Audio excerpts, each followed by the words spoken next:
have a sense of all of it. The larger consciousness system has a sense of that medium. Is that medium truly just trying to help? And is that client just trying to deal with a problem that needs to be dealt with? And if the answer to both of those is yes, then the system's going to work with both of them to try to affect the largest amount of healing and growth possible. That's what the system does. Our growth is its growth. So the system's going to cooperate. That information will be available and will be put up front. Things will be delivered just purposely because they're evidential. You see, the medium will get a picture of bushy eyebrows just because that would be kind of evidential to their client. So they'll get things that are evidential, and stuff that's not evidential or not pertinent to the healing, they don't get. To me, that's a bigger picture of looking at it.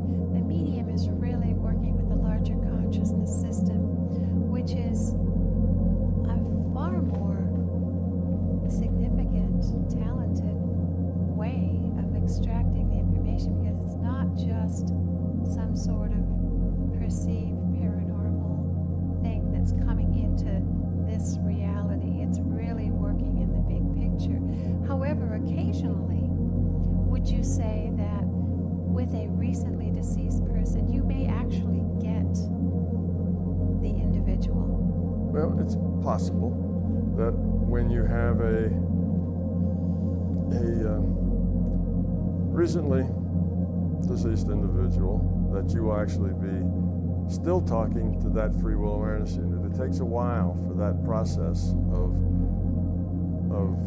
letting go of the free will awareness unit, letting go of its avatar connection and reuniting with the individuated unit of consciousness. That takes a little bit of time for that process to happen, because it's not a psychological wham, like a light flashes and everything's different. It actually takes some time for people to get the concepts rearranged in a different viewpoint.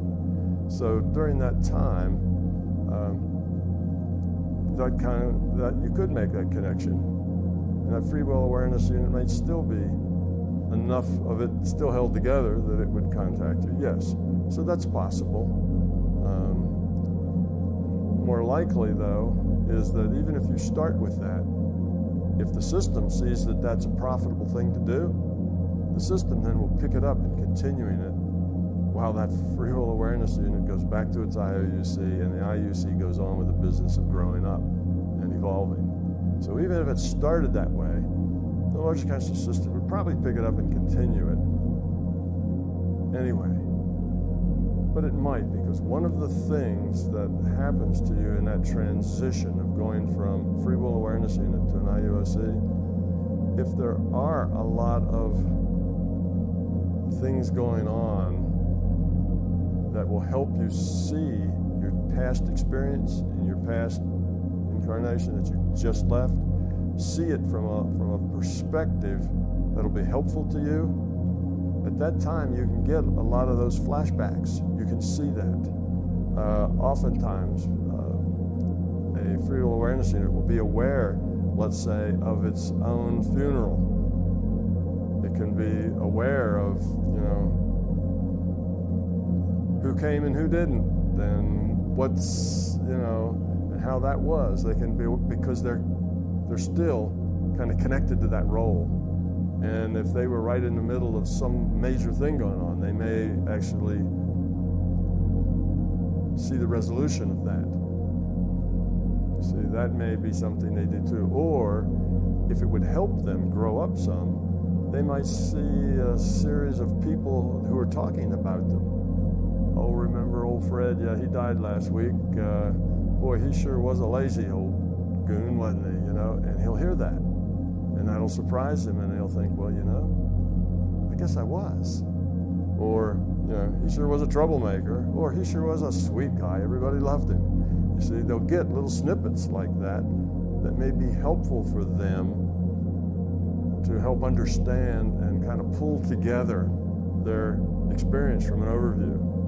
So they do pick up on some things like that. They may still be active for a short time but it's not all that long. Before long, they have to move on and get on with the business of evolution. They're not just going to hang around in case somebody wants to talk to them. You know, I go play a harp on a cloud until some medium calls them up on the phone and says, hey, I got somebody here who wants to talk to you. So it doesn't work like that. You have said it's an efficient system, and the efficient system has to keep going. So I hope this is very helpful to those who have these questions. Well, yes, and another way to look at it is, here we are, individuated units of consciousness at the root. Free will awareness units at a lower level and avatars at a lower level yet. Here we are, and we think that, well, the medium is really just getting data from a database that's not really Uncle Fred. Oh, well, you know, somehow that's a fake. That's not real. Data isn't real. Uncle Fred was real, but information isn't real. That's because they don't understand that Fred was never more than information in the database. Matter of fact, his avatar was nothing but ones and zeros. They don't get it that it's always just been information. Now it's information too, but information that had been played in a different way. Before Uncle Fred, when he was alive and interacting, he was information in a database being played by a consciousness. And you were also in a database interacting with Uncle Fred. But it was all information then. So now Uncle Fred dies, and now a medium brings back Uncle Fred. It's still just information. It never was anything more than information or less than information. It's now just in a different form. It's a different perspective that you're looking at the information. Nothing ever changes as far as that. It's all information. It's always, you know, it's always all been information, and it's never going to be anything more than information, because that's what reality is information. So it's not like, oh, it's not really Uncle Fred, that's just some information out of a database. Well, it was nothing more than information out of a database ever. And then you say, you know, what about you? Well, as a avatar, your information. As a free will awareness unit, your information. As an individuated unit of consciousness, that's information. And the larger conscious system is an information system. See? So Uncle Fred as information is as real as Uncle Fred has ever been. It's not that that's the fake Uncle Fred or the stand-in Uncle Fred.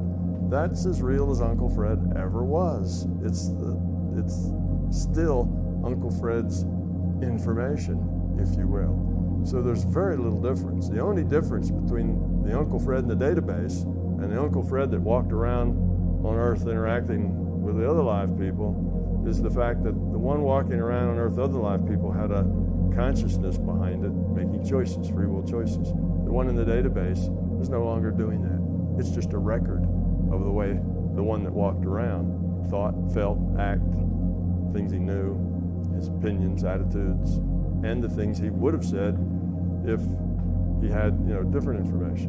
Well, let's give Uncle Fred a little bit more credit. He's part of the larger consciousness system. Always was part of the larger consciousness system. And Fred was just a part-time gig. Yeah. Yeah, the Fred that walked around was just something he did because that helped his individuated unit of consciousness grow up, because of the choices he got to make, because of the consequences that he had to face, because of the pain that he had to suffer. All of those things helped make Fred be what he was, helped him grow up. And that helped his IUOC, and his IOUC is there to help the larger consciousness system grow up. And the larger consciousness system just is. That's as far as we can go, because we are consciousness, so we don't go outside of that system. So yes, Uncle Fred has always been information, always played out. Right now, after his death here, he no longer is interacting with free will. He's available for consultations, conversations, and he will say anything that Uncle Fred would have said otherwise. So to give a great deal of respect to the psychic mediums who have the real talent and ability to contact these people, they're contacting the larger consciousness. You truly do not have one belief and not have the opposite belief. it must get rid of one belief and get the other one. For again, as I have started out by saying, you contain it all. It is all within you. Starts from now. So were you to get rid of something, where would you put it? Ain't no one man above the Were code. you to gain something, where would you gain it from? There is no outside unless you are assuming that there is. Through that belief, feeling that there is, thinking that there is, acting that there is, and then reinforcing that particular truth that there is or can be an outside. This is the degree of your great power to create your reality. Therefore, because you contain all belief, it is not a matter of utilizing an emotion, for instance, to decide which belief you have. Because as I have said, you have all belief. What it determines when you trace backwards is this belief you are expressing from the infinity of beliefs that you contain. So when I say belief results in emotion, emotion results in thought, and thought results in action, you can also trace backwards. You always act as though you think, as though you feel, as though you express a belief. And the understanding that you contain all beliefs and express but perhaps one, which brings along with it several others at a time, allows you in your power to gather yourself back to understand that it is really quite simple to simply change your expression. For it is not that you need to get a new belief, you have them all. So if you feel something, an emotion, it is the result of which belief you are expressing in that moment. That is why you feel a particular way in any given moment. Feelings do not exist within a vacuum. You do not just feel that way just because. You can label it that way. You can create an appearance such as that. But if you decide that you wish to establish who you are consciously, to be who you are consciously, you can use these things, emotions, thoughts, and actions, as a mirror or a reflection for the belief that you are expressing. You create your reality in a particular way. You express a belief, feel as though you believe it, think as though you believe it, act as though you believe it. The actions create the reality. The actions reinforce the belief that you are expressing. But we will simplify this still further. In any given moment, you simply decide who you are. You make a decision. Sometimes based on the fact that you feel there is no other choice, and other times understanding that there are many choices. But once you decide who you are, you feel that way. You think that way. You act that way. Another way to put this is when you have decided who you are, you trust in that decision. And then you act as though you trust in that decision. I have presented this particular delineation before. The reason being because it is quite useful. This is how you are already doing it. And when you say and understand that you make a decision, this implies there are other choices. This implies that you can decide something else. This is where you can express what you refer to as free will, but only if you first acknowledge that you have something to do with the process, that you, in and of yourself, are involved in the process of creating your life.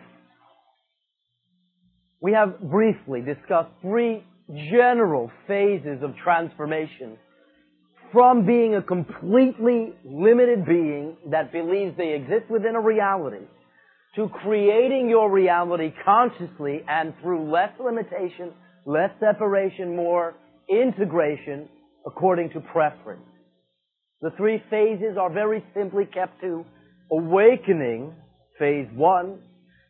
Perhaps again you can say awakening is simply the notion that, well, is it possible that I might maybe not even create my own entire reality, but have some minute degree of decision or choice in how it plays out?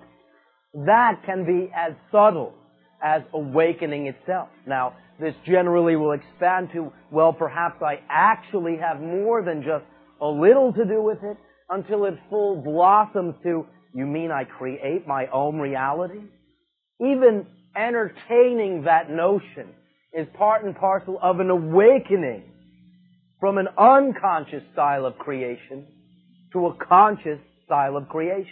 So phase one, the awakening is simply again knowing that there is a choice, knowing that there even may be options. Phase two is the acceleration of this idea, accelerating once you have accepted the notion that perhaps you create your own reality, and you accelerate this awareness through attraction. You attract to yourself through the desire to be a conscious creator, through the desire to create your life in a particular preferential, integrated way, the knowledge, the resources, the timing, the individuals who will allow you to assist yourself in accelerating this awareness, in expanding this awareness. And you then attract the notions, the tools, the attitudes, the orientations that allow you to understand that only have very small, yet rigid assumptions resulted in the aspects of your life occurring that you do not prefer. Nothing overwhelming or bigger than you, because nothing can be bigger than you. It exists within you. You are the biggest thing around, so to speak. So that acceleration will generally occur as very small seeming ideas. When you apply these small ideas, however, they replace the more limiting, very small other ideas and make great, grand, sweeping changes in the face of your life. So acceleration is simply the process of beginning to move faster, but you are only moving from yourself to more of yourself. You are not becoming anything better than anything that you have already been. For you are always a complete expression in any given moment. Again, if it is misery, it is complete and perfect misery. It is an expression of your creatorhood. But again, that is generally a product of unconsciously creating, automatically creating, without any thought, which again takes simple and small notions for granted that when you seem to perpetuate, give a certain limiting effect. When you are in the phase of acceleration, you attract the knowledge that allows you to begin to transform or replace many of these small limiting notions with more empowering ones. For again, you contain them all. You do not need to get rid of these old dated ideas and obtain new ideas. You simply choose to express the ideas that are now more representative of who you choose to be. For when you awaken to the idea that you can be who you wish to be, you then again created the ability to accelerate that awareness, to begin to expand yourself according to preference. When this goes beyond mere theory and beyond mere wishful thinking, you enter into the final phase of transformation, which is simply being the person that you prefer to be, without middle steps. You automatically then insert the very small notions that create your own reality anyway, according to preference, because they are who you are, who you desire to be. So because you already function this way, there is nothing really